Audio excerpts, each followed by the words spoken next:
Maintenant, ce débat sur les institutions, il passionne le débat européen depuis à peu près 5 à 6 ans. Je pense qu'il n'aboutira à aucune solution. Parce qu'il y a des problèmes qui sont des problèmes structurels dans la façon dont on a laissé bouger l'Europe. Et le problème structurel, c'est l'élargissement. Et on peut se dire ce qu'on veut, une Europe à 28, ça ne marche pas et ça ne marchera jamais. Une Europe à 28, ça ne marche pas et ça ne marchera jamais. Une Europe à 28, ça ne marche pas et ça ne marchera jamais. C'était à peu près en termes de niveau économique de 80 à 120, avec des écarts de pays de 20 à 180.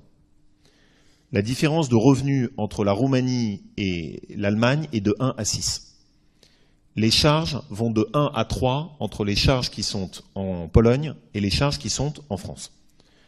Vous prenez des pays avec des spectres économiques aussi différents que le Luxembourg, qui est structuré sur un paradis fiscal, ça ne veut pas dire un paradis mafieux, mais un paradis fiscal au sens de zéro imposition.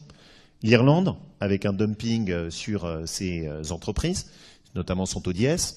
Vous rajoutez des pays qui ont une culture industrielle qui est très différente de la nôtre et une structuration économique très différente de la nôtre. Vous mettez tout ça dans un ensemble à 28, vous rajoutez la liberté de circulation et d'établissement et vous pensez un seul instant que vous arrivez à sortir une décision commune.